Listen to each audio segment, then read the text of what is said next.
ವೀಕ್ಷಕರೇ ನಮಸ್ಕಾರ. ತಮ್ಮ ಪರಿಚಯ ವಾಹಿನಿಗೆ ಸುಸ್ವಾಗತ. ಆತ್ಮೀಯರೇ, ನಮ್ಮಲ್ಲಿ ಬೇರೆ ಬೇರೆ ದೇವರುಗಳ ಪೂಜೆ ವಿಧಾನವೂ ಸಹ ಬೇರೆ ಬೇರೆಯಾಗಿರುತ್ತದೆ. ಆಯಾ ದೇವರುಗಳಿಗೆ ಪ್ರಿಯವಾದಂತಹ ಹೂವು, ಹಣ್ಣು ಅಥವಾ ನೈವೇದ್ಯವನ್ನು ಅರ್ಪಣೆ ಮಾಡಿ ಭಕ್ತಿಯಿಂದ ಬೇಡಿಕೊಂಡರೆ ದೇವರು ಪ್ರಸನ್ನರಾಗುತ್ತಾರೆ ಎನ್ನುವಂತಹ ನಂಬಿಕೆ ಜನಮಾನಸದಲ್ಲಿದೆ. ಭಗವಾನ್ ಶಿವಪರಮಾತ್ಮರು ಭಕ್ತಾದಿಗಳ ಕಷ್ಟಗಳಿಗೆಲ್ಲ ಅತಿ ಬೇಗನೆ ಸ್ಪಂದಿಸುವಂತಹ ದಯಾಮಯಿಯಾಗಿದ್ದಾರೆ. ಶಿವಪರಮಾತ್ಮರಿಗೆ ಬಿಲ್ವಪತ್ರೆ ಬಹಳ ಪ್ರಿಯವಾದದ್ದು. ಹಾಗಾಗಿ ಒಂದು ಬಿಲ್ವಪತ್ರೆಯಿಂದ ಪೂಜಿಸಿದರೂ ಸಾಕು, ಶಿವಪರಮಾತ್ಮರು ಒಲಿದು ಬಿಡುತ್ತಾರೆ. ಆದರೂ ಸಹ ಶಿವಪೂಜೆಯ ಸಮಯದಲ್ಲಿ ಕೆಲವು ಸಂಗತಿಗಳತ್ತ ನಾವು ಗಮನ ಹರಿಸಲೇಬೇಕು. ದೇವಾನುದೇವತೆಗಳಿಗೆ ಕೆಲ ವಸ್ತುಗಳು ಹೇಗೆ ಪ್ರಿಯವಾಗಿರುತ್ತವೆಯೋ ಹಾಗೆಯೇ ಕೆಲ ವಸ್ತುಗಳು ಅಪ್ರಿಯವಾಗಿರುತ್ತವೆ. ಹೀಗಾಗಿ ಶಿವಪರಮಾತ್ಮರ ಪೂಜೆಯಲ್ಲಿ ಕೆಲ ವಸ್ತುಗಳನ್ನು ಬಳಸುವುದು ನಿಷಿದ್ಧವಾಗಿದೆ. ಶಿವಪುರಾಣದಲ್ಲಿ ಶಿವದೇವರನ್ನು ಪೂಜೆ ಮಾಡುವಾಗ ಬಳಸಬಾರದ ವಸ್ತುಗಳ ಕುರಿತು ಉಲ್ಲೇಖಿಸಲಾಗಿದೆ. ನಮ್ಮ ಈ ದಿನದ ಸಂಚಿಕೆಯಲ್ಲಿ ಶಿವಪೂಜೆಯಲ್ಲಿ ಬಳಸಬಾರದಂತಹ 3 ಪ್ರಮುಖ ವಸ್ತುಗಳ ಬಗ್ಗೆ ತಿಳಿದುಕೊಳ್ಳೋಣ. ಶಿವಪೂಜೆಯಲ್ಲಿ ಬಳಸಲೇಬಾರದ 3 ವಸ್ತುಗಳು. ಅರಿಶಿನ. ಅರಿಶಿನವನ್ನು ಎಲ್ಲ ಧಾರ್ಮಿಕ ಕಾರ್ಯಕ್ರಮಗಳಲ್ಲಿ ಬಳಕೆ ಮಾಡಲಾಗುತ್ತದೆ. ಹಾಗೆಯೇ ಎಲ್ಲ ದೇವಾನುದೇವತೆಗಳ ಪೂಜೆಯಲ್ಲಿಯೂ ಸಹ ಅರಿಶಿನವನ್ನು ಬಳಸಲಾಗುತ್ತದೆ. ಆದರೆ ಶಿವಪೂಜೆಯ ಸಂದರ್ಭದಲ್ಲಿ ಮಾತ್ರ ಅರಿಶಿನವನ್ನು ಎಂದಿಗೂ ಬಳಕೆ ಮಾಡುವುದಿಲ್ಲ. ಏಕೆಂದರೆ ಶಿವಲಿಂಗ ಪುರುಷತ್ವದ ಸಂಕೇತವಾಗಿದೆ. ಆದರೆ ಅರಿಶಿನವು ಸೌಂದರ್ಯವರ್ಧಕವಾಗಿದ್ದು ಸ್ತ್ರೀತತ್ವದ ಪ್ರತೀಕವಾಗಿದೆ. ಅರಿಶಿನ ಲೌಕಿಕ ಸುಖದ ಕಡೆಗೆ ಬಾಗುವಂತೆ ಮಾಡುತ್ತದೆ. ಶಿವದೇವರು ಯಾವಾಗಲೂ ಲೌಕಿಕ ಸುಖದಿಂದ ದೂರವಿರುತ್ತಾರೆ.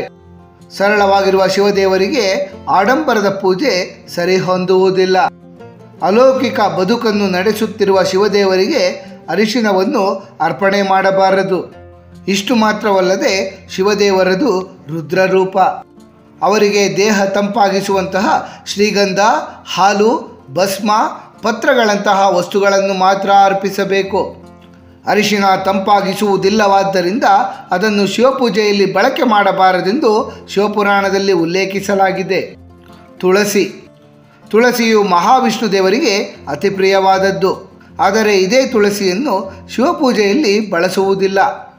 ಇದರ ಕಾರಣವೂ ಸಹ ಪುರಾಣದಲ್ಲಿ ಉಲ್ಲೇಖವಾಗಿದೆ. ತುಳಸಿ ತನ್ನ ಹಿಂದಿನ ಜನ್ಮದಲ್ಲಿ ರಾಕ್ಷಸ ಕುಲದಲ್ಲಿ ಜನಿಸಿದ್ದಳು. ಮಹಾವಿಷ್ಣು ದೇವರ ಪರಮಭಕ್ತೆಯಾಗಿದ್ದ ಆಕೆಯ ಹೆಸರು ವೃಂದ. ವೃಂದಾಳು ರಾಕ್ಷಸ ರಾಜ ಜಲಂಧರನನ್ನು ಮದುವೆಯಾಗಿದ್ದಳು. ಮಹಾಪತಿವ್ರತೆಯಾಗಿದ್ದ ವೃಂದಾಳ ತಪೋಶಕ್ತಿಯಿಂದ ಜಲಂಧರ ಅತ್ಯಂತ ಶಕ್ತಿಶಾಲಿಯಾಗಿದ್ದನು. 3 ಲೋಕದಲ್ಲಿಯೂ ಸಹ ಆತನನ್ನು ಸೋಲಿಸುವವರು ಯಾರೂ ಇರಲಿಲ್ಲ. ಜಲಂಧರನ ಉಪಟಳವನ್ನು ತಾಳಲಾರದೆ ಜನರೆಲ್ಲರೂ ಶಿವಪರಮಾತ್ಮರು ಮತ್ತು ಮಹಾವಿಷ್ಣು ದೇವರ ಮೊರೆ ಹೋಗುತ್ತಾರೆ.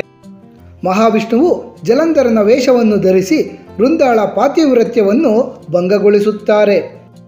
ಇದರಿಂದ ಜಲಂಧರನ ಶಕ್ತಿ ಕುಂದುತ್ತದೆ. ಇದೇ ಸಮಯದಲ್ಲಿ ಶಿವಪರಮಾತ್ಮರು ಜಲಂಧರನನ್ನು ವಧಿಸುತ್ತಾರೆ. ತನ್ನ ಗಂಡನನ್ನು ಸಂಹರಿಸಿದ ಶಿವಪರಮಾತ್ಮರನ್ನು ಪೂಜಿಸಲು ತನ್ನ ಎಲೆಗಳನ್ನು ಬಳಕೆ ಮಾಡಬಾರದು ಎಂದು ತುಳಸಿ ಅವತಾರವಾದ ವೃಂದ ಬಹಿಷ್ಕರಿಸಿದ್ದಳಂತೆ.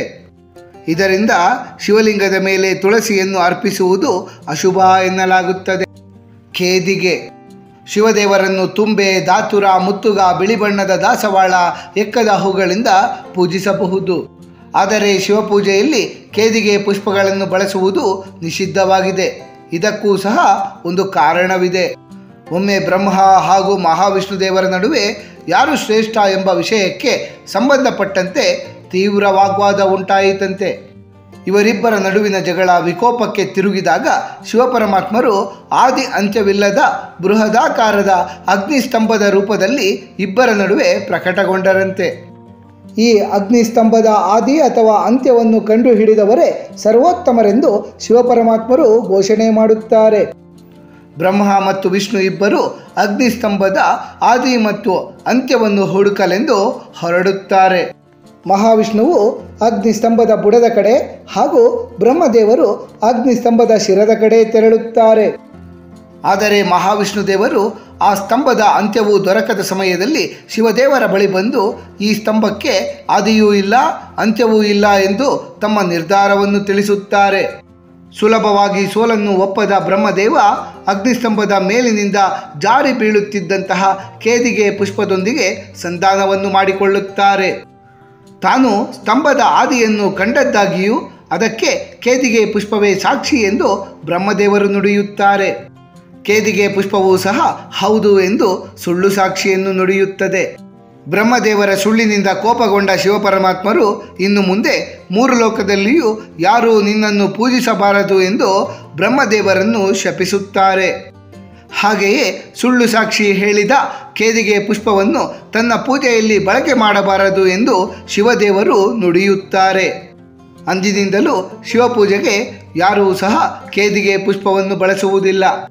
ಆತ್ಮೀಯರೇ, ಶಿವದೇವರ ಪೂಜೆಯ ಕುರಿತಾಗಿ ಹಲವಾರು ವಿಶೇಷ ಮಹತ್ವದ ಮಾಹಿತಿಗಳನ್ನೆಲ್ಲ ತಿಳಿದುಕೊಂಡ ನಮಗೆಲ್ಲರಿಗೂ ಆ ಭಗವಂತನ ಕೃಪಾ ಕಟಾಕ್ಷ ಸದಾಕಾಲ ಇರಲೆಂದು ಕೋರಿಕೊಳ್ಳುತ್ತಾ ಈ ದಿನದ ಸಂಚಿಕೆಯನ್ನು ಮುಗಿಸುತ್ತಲಿದ್ದೇವೆ.